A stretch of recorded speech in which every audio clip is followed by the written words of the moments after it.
¿Qué tal amigos de Siempre Venezuela? Desde esta zona de frontera, desde Arauca, reporta para ustedes el amigo de todos, Oliver Luyano, guariqueño y de Saraza.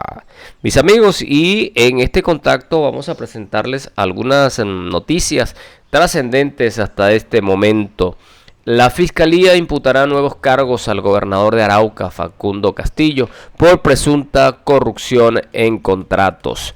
La Fiscalía le imputará nuevos cargos al detenido gobernador de Arauca sobre Facundo Castillo por presunta corrupción en contratación. Un fiscal delegado ante la Corte Suprema de Justicia le imputará los delitos de contrato sin cumplimiento de requisitos legales y peculado por apropiación agravado, porque hay indicios de sobrecostos y direccionamiento en 4 contratos que suscribió durante sus 2 periodos como gobernador.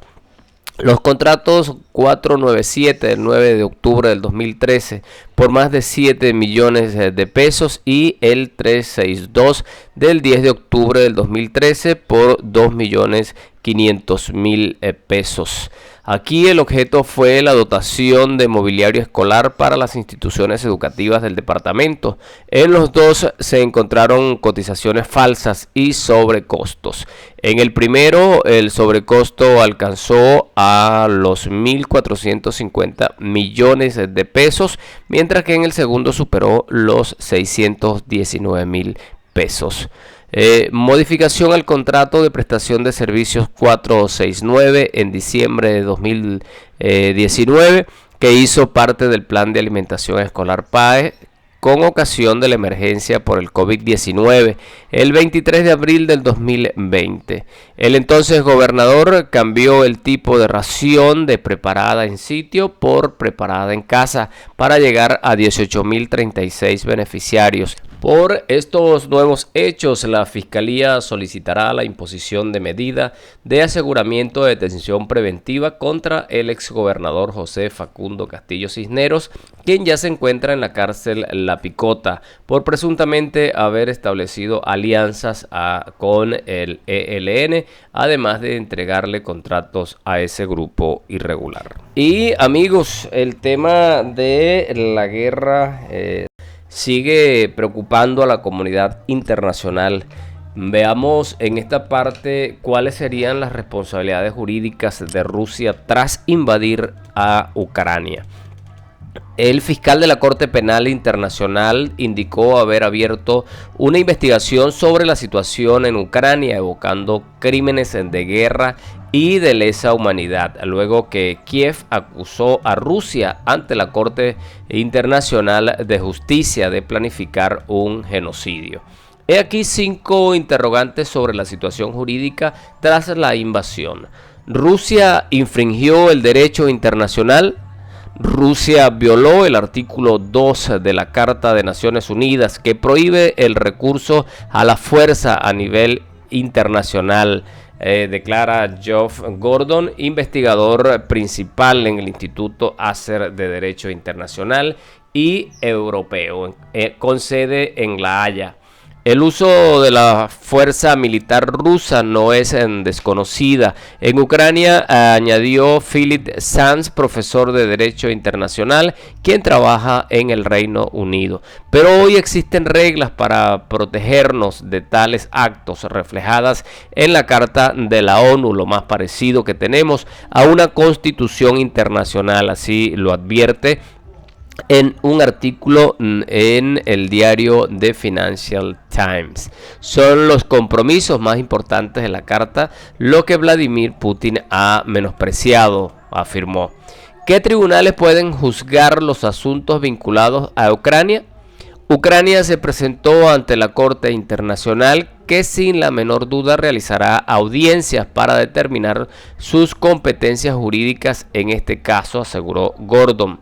Además, los tribunales nacionales también pueden juzgar casos vinculados a violaciones al derecho internacional, agregó.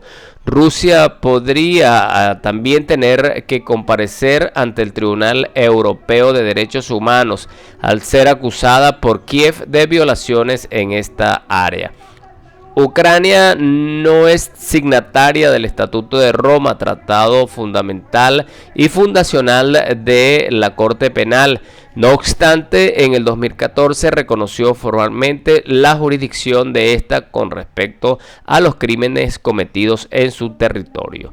Rusia, por su parte, se ha retirado de la Corte Penal, por lo cual esta no puede procesar a ciudadanos rusos en suelo ruso, sino solamente si estos son detenidos en territorios de un estado que sí reconoce su jurisdicción. ¿Los individuos pueden ser declarados responsables?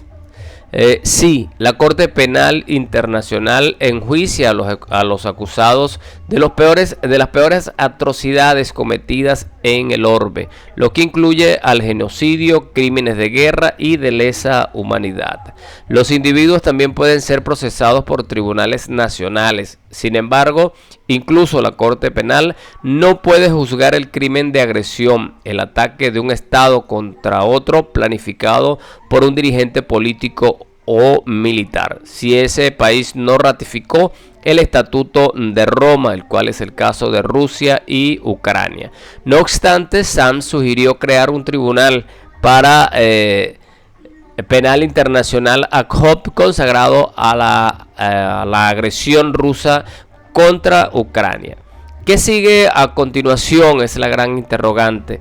La Corte Internacional que instruye en las disputas entre países primero determinará si tiene jurisdicción para tratar el fondo de este caso. De acuerdo a Sally Rose, profesora asistente de Derecho Internacional Público en la Universidad de Leiden, Holanda, las audiencias y la decisión de la Corte Internacional de Justicia podrían producirse en las próximas semanas, incluso antes, en virtud de la urgencia.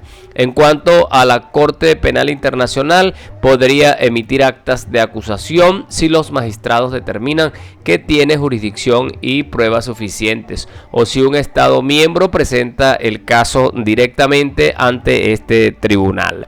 ¿Qué efectos tendrá?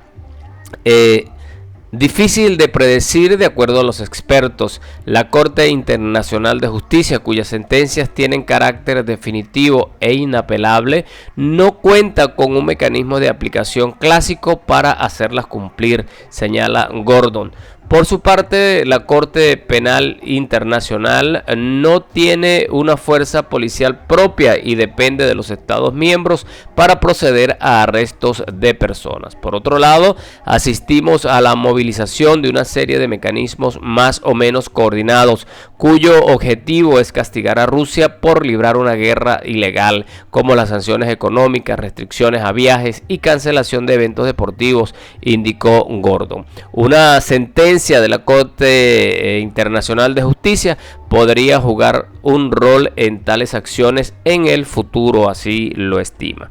Lo cierto, amigos, que esta situación de confrontación ha dejado muchísimos muertos y muchísimas pérdidas en Ucrania, cosa que el mundo lamenta ante esta fuerte crisis que se vive. Mis amigos, desde acá, desde Arauca, reporta para ustedes el amigo de todos, Oliver Luyano, guariqueño y de Zaraza.